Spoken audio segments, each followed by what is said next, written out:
In the name of your Son, Jesus. Amen. Amen. So when Paul writes in the book of Romans chapter 1, since what may be known about God is plain to them, because God has made it plain to them, but since the creation of the world, God's invisible qualities, his eternal power and divine nature, having clearly seen, being understood from what has been made, so that men are without excuse. Ultimately, what I see in that is God making his reality, the fact of his existence, just something that is manifested, that he desires to be known, and I think he even desires for us to investigate and for us to discover how he reveals himself there. And so when I think about this series of messages, I like to think of it in terms of how I know that God exists. Now, there's ultimately disclaimers in that statement. First of all, the I is me, that I am a moderately intelligent pastor who enjoys and understands some aspect of science, but I'm not a scientist. I don't know how much I'll be able to explain information I share with you, but I can certainly lead you to literature and more information if there's questions that you have. But that being said, my understanding of these things does provide a backdrop for me knowing that God exists. That when I think about my faith is not blind. My faith is supported by reason. It's supported by the very thing that Paul says here. That when we think about all the ways that God has made himself known, not just in his existence, not just the reality of him being real, but in terms of his character and his nature, his power, his creativity, his love, his compassion, his care for us is so evident in terms of what has been made. I ultimately come to the conclusion in terms of my faith that it is based in reason. Now, I think faith does cause us to take a leap beyond reason, or maybe reason on a different course than other scientists, another course in terms of what other scientists say. See, I am glad that God has provided physical evidence that he exists. Now, that's not to say that God's existence can be proven in scientific terms, because the observable evidence that I point to can always be explained in another way, particularly when someone has a penchant or desire to show that God doesn't exist. I mean, something you see as you Google information about the evidence of creation or the existence of God or the non-existence of God, you're going to find a subtle bias that I find in every argument in terms of what their premise is and where they're working from. And if you are starting with the premise that God doesn't exist, you will be able to use the very same information that I'm pointing to and turn it to support your argument in terms of how God doesn't exist by virtue of these things. So I think what I'm ultimately asking you to do is ask yourself, what is the best explanation for the evidence that is there? Well, what is the most reasonable thing to think about what facts we have in terms of what is revealed in creation? Because the facts are facts. What science observes are things that have been observed, things that have been studied, that it has been worked out in mathematics and physics and cosmology and quantum theory and so on and so forth. And so therefore, when we talk about the debate is not about the facts. The debate is about the conclusions that we come to. And so therefore, I would ask you to think, what is the most reasonable explanation for what we observe? And see, what I'm asking you to do today is really what scientists do all the time. As one author points out, many of the entities at the heart of scientific theories, electrons, photons, quarks, etc., were at some point similarly unobservable, and yet their near universal consensus about their existence exists. Now, current science could be wrong in terms of what it concludes about these aspects of matter, but what matters here is the type of reasoning used to reach the conclusions that, for instance, quarks exist. So we're confident that quarks exist even though they've never been directly observed, because the hypothesis that quarks exist contributes to an extremely successful explanation of how the world works. This is scientific reasoning arguing from the way the observed part of the world works to what must be true about the unobserved part. And so basically science makes the same leaps that we make in faith, and we say, well, from what has been observed, I know that God exists. Well, in the same way, science looks at things that are unobserved and says, well, it looks like this is the way things act. This is what the implications of the interaction of elements and compounds and atoms and protons and electrons and quarks and so on and so forth. But they use those things that at different times have been unobserved and make conclusions about that to basically what they can believe about that. So again, it is that reasoning I will ask you to use over and over in the next 3 weeks. Today our focus will be issues of cosmology. Now that is not a term that refers to makeup or getting rid of wrinkles, but rather refers to the study of the cosmos or the universe. And a basic question that confronts cosmologists and everyone else is why there is something rather than nothing. Why there is something rather than nothing. It's a pretty basic question. But at the core of our existence is why does anything exist at all? See, in all our lives, no explanation is needed when nothing happens. In other words, if you look in your backyard and there's no dog there, you're not going to need to explain why there's a dog there. But all of a sudden, if there wasn't a dog there on Tuesday, and then there's a dog there on Wednesday, all of a sudden you say, well, where did that come from? See, that originates the question of discovery about, I don't have a dog, why is there a dog in my backyard? Or when you bring your wife flowers, and she wonders, why is he doing this? There was a time when I would bring my wife flowers, and she'd say, what did you do? But it's the presence of the flowers that initiates the question about why is this happening? You know, when we were having one of our 4 children, I don't know which one it was, but the obstetrician that we had in this conversation I was having with him, he says there are so many things that can go wrong in the gestation and birth of a child. It's actually miraculous that more children aren't born with problems, aren't born with defects. So many things have to come together in the birth of a child that brings forth a healthy and robust life. And so in the same way we can say that about a baby, even more so about our universe. All the things that have to go right, all the things that have to be present in order for life to exist. In fact, in reading the various aspects of information that I read, one evolutionary scientist said that when you look at the universe, it's clear that the role of the universe is not to create life.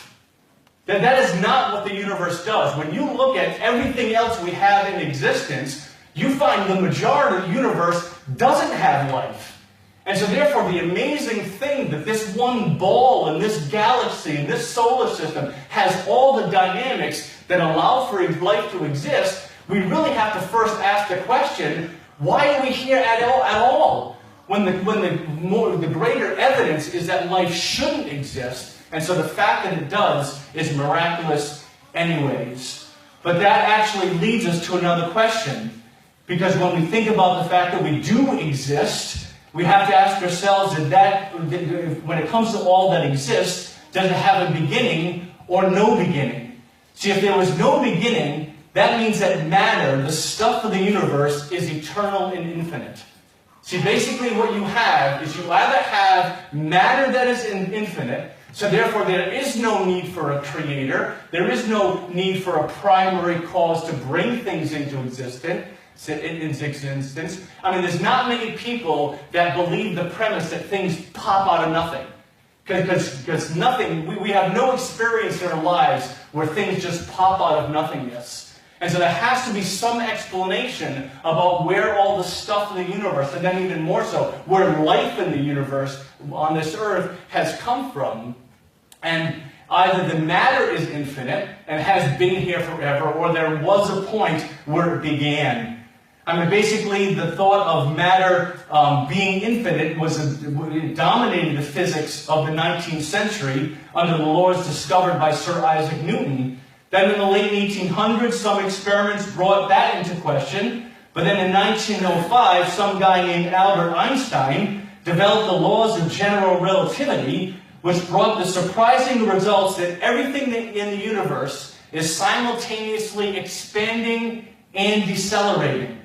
In fact, in the 1920s, astronomer Edward Hubble proved that the galaxies are indeed expanding away from each other in the manner predicted by Einstein's formulation.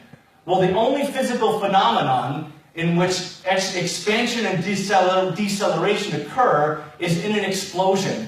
So if the universe is the aftermath of an explosion, then sometime in the past it must have had a beginning.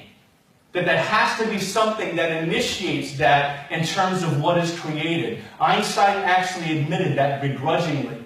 Ultimately, as a conclusion of the theories that he put forth in terms of describing and defining the universe, he didn't like the fact that what he came up with meant there was a conclusion of there being a beginning. I mean, do you see how an expanding universe could not be infinite or have no beginning? Because if we find that the universe is expanding, and it's been expanding infinitely, that if that was from an infinite past where it always existed, that the universe would be so spread out, it wouldn't be what it is today in terms of what we observe. And so other discoveries confirm the universe having a beginning. Sir James Jeans had suggested in the 1920s that a universe that has no beginning and no end should manifest a steady population. That is, there should be balanced numbers of infinite, middle-aged, elderly, and extinct stars and galaxies. But such things have not been found. Certainly young stars are found, but no star in the universe has been found to be older than 16 billion years.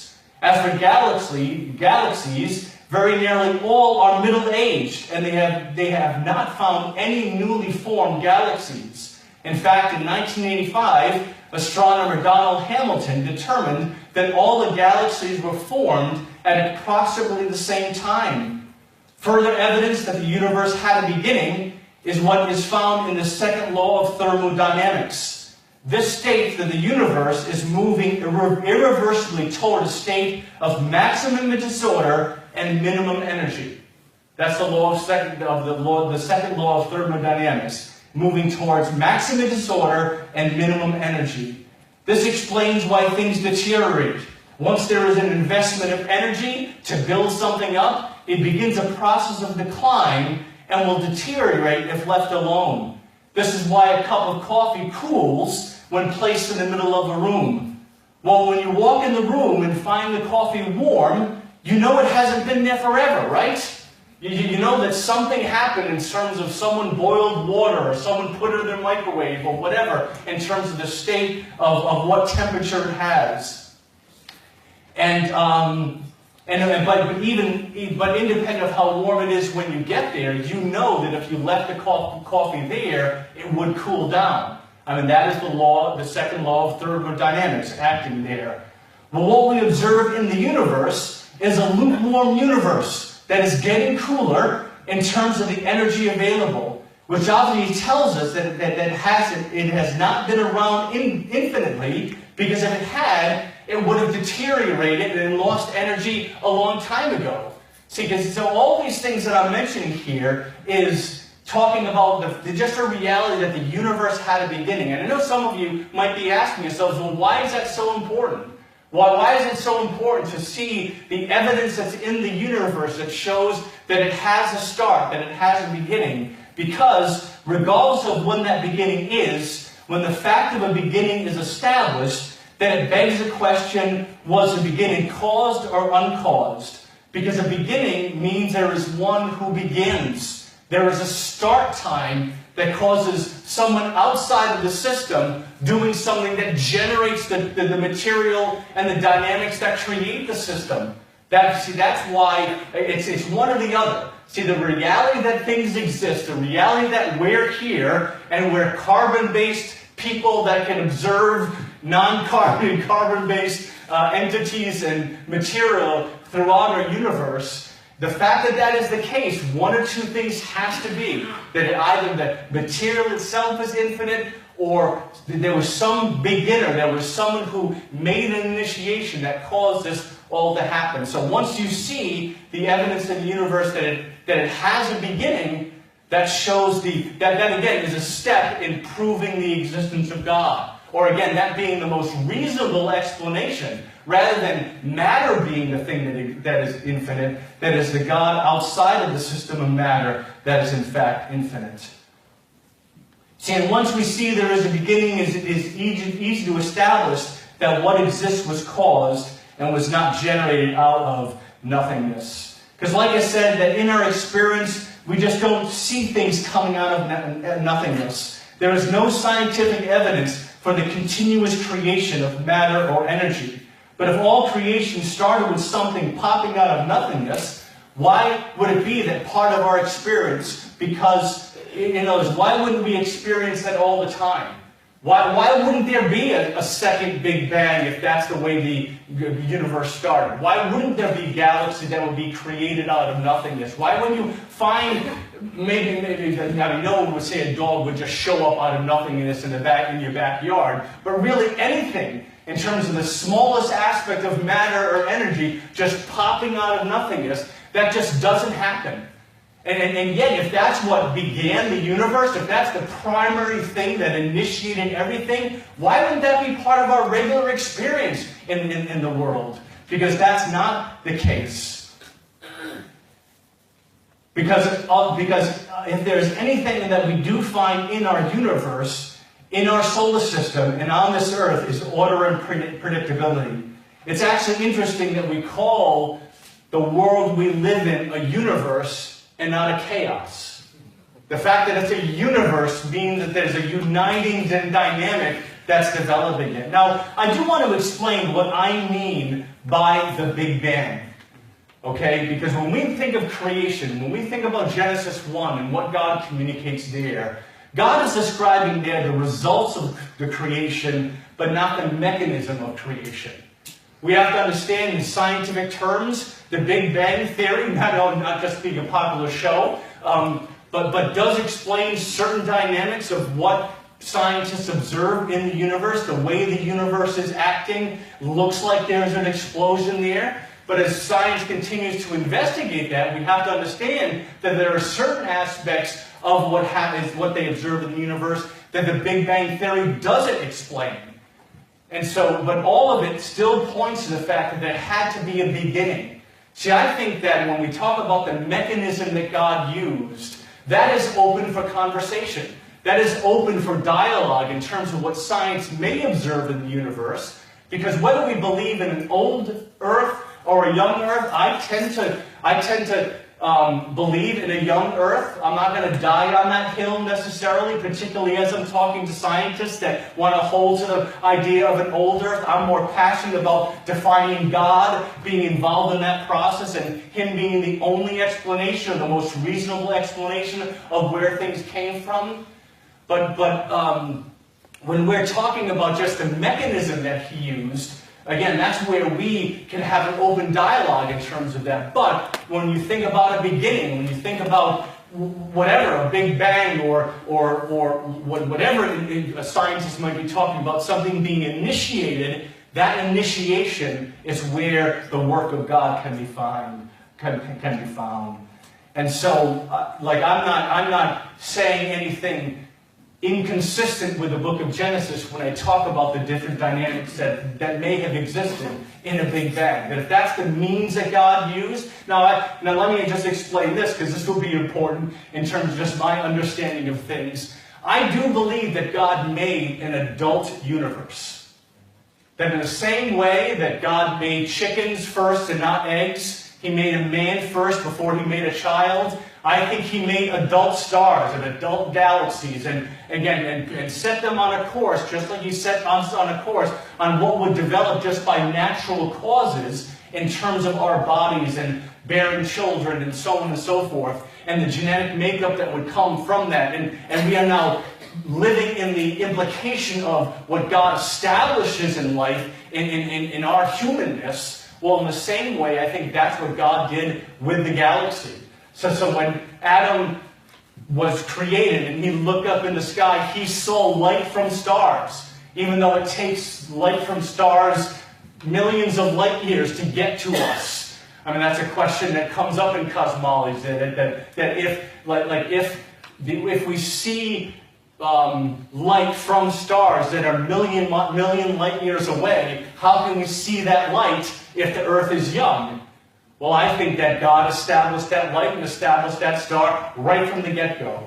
But that's my understanding of just the mechanism that He used. It doesn't have to be that way. God could have said, okay, I'm going to, with my hand, I'm going to form this ball of matter that's going to be compact and utterly dense, and then it's going to explode, and that's the mechanism that I use to create the world. He could have done that, but more than anything, like I said, I think that's a place where we can have open dialogue as far as the mechanism, because I don't think Scripture is. We just have to let Scripture define what it defines, and don't start putting nails in coffins or defining things beyond what the Scripture says. That Genesis 1 is more a theological expression, not that it's void of science. But it's not trying to be a scientific apologetic. It's not trying to be a scientific defense. Because for people to look at the universe without scientific information, they would clearly come to the conclusion that someone bigger than themselves created it anyways. So that's just all the information that is there in terms of just talking about the world having a beginning. And that's very significant in terms of our understanding of the existence of God. But beyond that, there is undeniable and incredible design that is found in the universe. Basically, Mike, if you can bring up that first non-V parameters for the existence of, so fine-tuning parameters for the universe. And so this Mike is going to kind of scroll through that very slowly, so you can see that.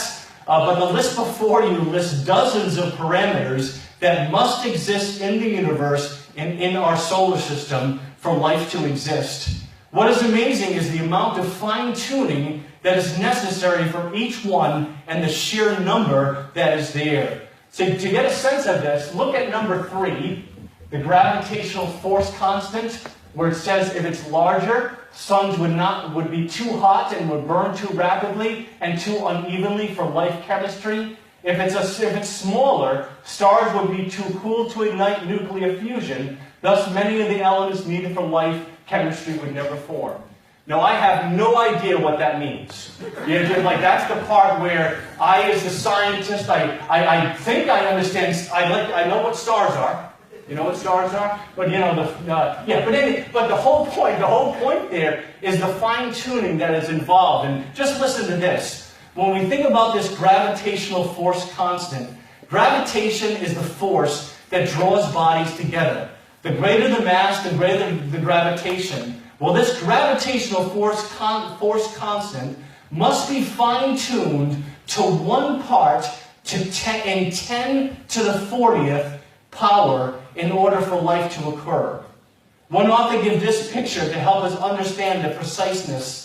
I mean, imagine you have a radio dial. Remember back in the day where you didn't push buttons to get to a radio station? You actually turn the dial and you tweak a little bit and you get static and you tweak a little more and you actually get the radio station.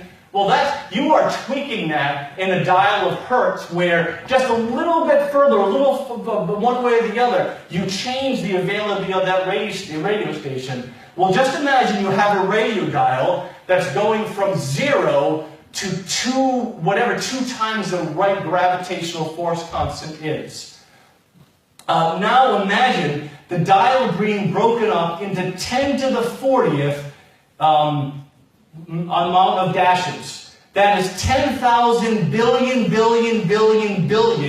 evenly spaced tick marks. So when you think about, again, that radio dial, that just a little bit, that it's 10, those lines are 10, there's 1,000 billion of those lines. And if that value is tweaked, just one hash mark, just one of those hash marks, then the universe breaks down. That there's no possibility for life if that doesn't happen. And basically, I use that as an example in terms of that third one, but that is true along different parameters, along different extremes for all of those things, in terms of just how finely tuned things are, that if things didn't work out a certain way, that we all wouldn't be present. And you know, just understand that everyone agrees with this. You talk to cosmologists, physicists, they will look at this and they will be amazed at the fine-tuning, but they will come to different conclusions about it. And that's where I say, what is the most reasonable thing? That type of fine-tuning came by chance? That just happened by random acts of things coming together and things not working and then working? See, on some level, as evolutionists deal with this fine-tuning and the different dynamics and parameters that exist in what has to happen, at first what they said is, well, you really have to give this universe trillions and trillions of years to develop. You know, remember they said, well, maybe 4 trillion years ago is when the first act happened in terms of whatever that was. We really can't define it. We don't know what it is. Well, you know something, what they're finding, and what they've actually changed that a little bit. They have actually come to the conclusion that well, it's me projecting on them the conclusion they come to, is that 4 trillion years wasn't long enough for these to come up. Now the most prevalent theory that exists is them talking about multiple universes. Multiple universes that exist at one time, or multiple universes that come out of one slows down and then the other one bursts the other universe, and then one slows down and then because basically for them to see these various dynamics to be produced in one universe, it's just impossible in terms of all the fine-tuning that needs to exist. And I think it is that multi-universe model that is the most prevalent thing in cosmogony, in cosmology, in astrophysics that exists today in terms of how they explain this fine-tuning, because the fine-tuning is undeniable. And like I said at the beginning, the fact that if you look throughout the universe and there is no life, you know, I'm not sure if you're a person that watches the Science Channel or like is drawn to things like that. I am, how the universe works, the study of the planet, so on and so forth. It's just interesting to me how scientists are always trying to find life in other places. And life on any level, or even the dynamics of life that exists. And, you know, for us as believers, life being someplace else is not a problem. If God wanted to develop life somewhere else, that's His prerogative and His right, and that's not. But for an evolutionary scientist, for someone who thinks that evolution is this undeniable course that just by virtue of the elements that are part of it, it just generates life, and now you go throughout the universe and there's life nowhere else but here, now all of a sudden you start questioning the power of that dynamic to bring about what we observe. And so again, this fine-tuning that exists is vitally important, and again, a further, the more reasonable explanation of God's existence. Now look at number 8 here. Mike, if you can just kind of go through that to number 8. Number 8 is the expansion rate of the universe. If larger, no galaxies would form, and smaller universes would collapse even before stars formed. And so, if the initial explosion of the Big Bang had differed in strength by as little as 1 part in 10 to the 60th, the universe would have either quickly collapsed back on itself due to gravity, or expanded too rapidly for stars to form. In either case, no life would be possible. This type of accuracy can be compared to firing a bullet at a 1-inch target on the other side of the observable galaxy, 20 billion light years away, and hitting the target. A 1-inch target, 1 billion light years away, and hitting the target. That's what it's like in terms of the fine-tuning of what was necessary in that. So it almost seems unbelievable, but this is the nature of the fine-tuning necessary for life to exist. And by the way, when you see in this list things like no star formation, that means no sun, insufficient chemical bonding. That means no molecules or too much hydrogen or not enough hydrogen. It means life and existence is canceled. So when you go from why is there something rather than nothing, did the something have a beginning, and that something is designed with such accuracy, and that accuracy didn't have to happen, not to mention the simplicity, complexity, and beauty that is in the universe and the laws that govern the universe. I mean, what is the most logical explanation? When you see that clearly we have things that exist as opposed to don't exist. We have evidence that there is a beginning rather than not a beginning. You have fine-tuning in terms of the various things that make life possible. And just a tweaking, just a little bit being off, it just throws off the whole thing. See, to me, that is the very thing that Paul is talking about in the book of Romans. And, you know, when God is, his eternal nature and power is so evident in creation, it's observable. You can see it, mankind. And if you see it, and you come to the conclusion that there is no God, well, you just can't fault God for not giving you enough evidence. I think that's what that means about no excuse.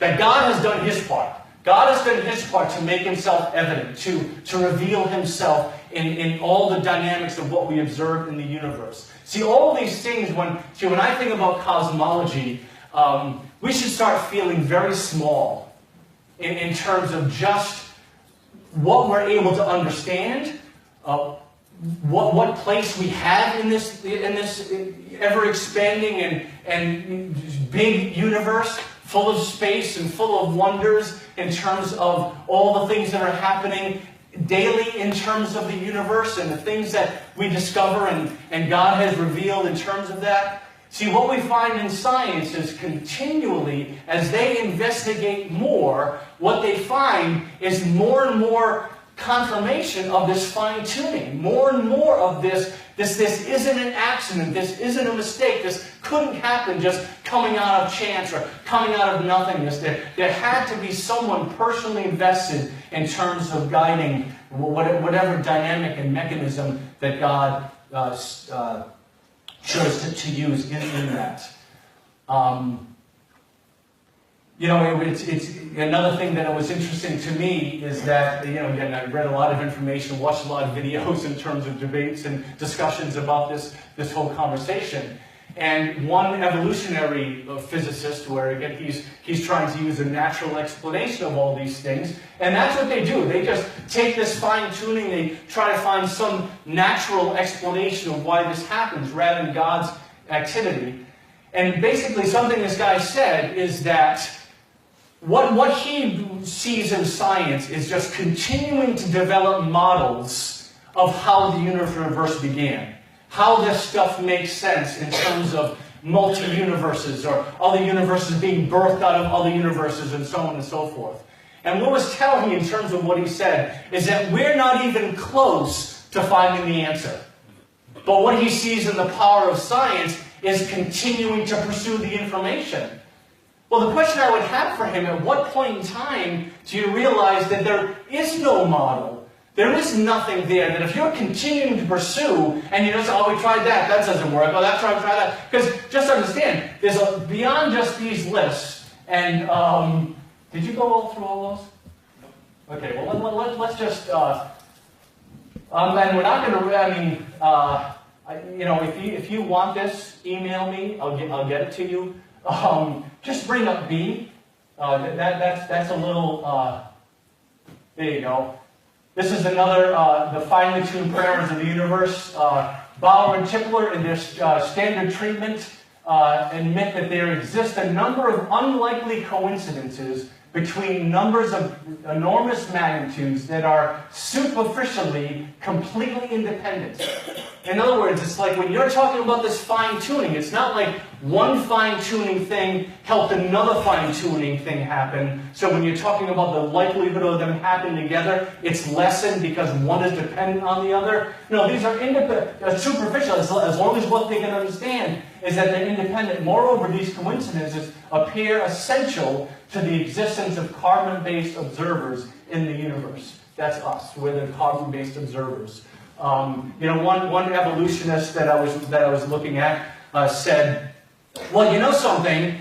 The fine-tuning of what we have in terms of what we have on this earth really doesn't explain anything in terms of God's existence. Really what happened is that we just evolved for these things to be life-giving principles for us. So the wonder isn't in the creation or what God to establish principles and parameters that provide life. It's that we just adapted to that. These are the various kinds of explanations that people give in terms of this fine-tuning. But the thing that I always ask, or I actually consider, what is the most reasonable thing? What's the most reasonable thing to conclude in terms of, is this an accident? Is this chance? Is it multiple universes? See, let me just say this as I close, and then I'll read a statement from an astrophysicist. I think in many ways, when we talk about faith, and when we talk about reason, when we talk about what God is ultimately calling us to believe Him, I really don't think that the issue is the ability to believe. I think the issue is more a willingness to believe. And so therefore, are you willing to be open to the truth of what God has in terms of what Romans 1 says? Are you open to see the power and the evidence that exists in creation that causes you to come to the conclusion that God is real and therefore bears investigation, bears pursuit in terms of greater knowledge and greater understanding of not only that He exists, but who is He? What does He want? Because I think that's the implication that people are most afraid of. That if God exists, then somehow I'm accountable to Him. That somehow He has a right to speak into my life. All of a sudden, He might put some constraints on me that I don't like that idea, or maybe there's something that's happened in my life that, or the evil that exists in the world, different dynamics that aren't about science, but about personal experience that bring people to the conclusion God must not exist because of the fact that, this and that has happened in my life. So I just want to close by talking about just the difference between an ability to believe and a willingness to believe. And I think the greater issue that most likely exists in people's lives is a willingness an unwillingness to believe rather than an inability because God has given the evidence. So there's a lot of information here. We will not go through it, but go all the way to the end of this, Mike. There you go. So all those things, if it doesn't happen, life doesn't exist. All those things. So, okay, here it is. British astrophysicist Paul Davies. Paul Davies used to be an atheist, and now he became a creationist in terms of, not necessarily that, also have to distinguish creationists from believers. British astrophysicist Paul Davies wrote, "There is now broad agreement among physicists and cosmologists that the universe is in several respects fine-tuned for life. Carbon, the properties of objects such as stable long-lived stars, depend rather sensibly on the values of certain physical parameters. It is fine-tuned for the essential building blocks and environment that life requires. And there is for me powerful evidence that there is something going on behind it all. It seems as though somebody has fine-tuned nature's numbers to make the universe. The impression of design is overwhelming." So that's a guy that understands the information.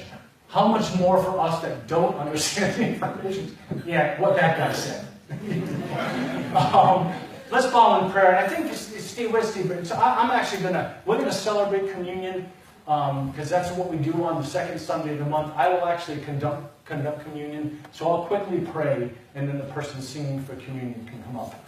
And so, Father, we just do come before you in terms of just the wonder of your creation, what you have shown in evidence of what you have made and the kind of God you are through that.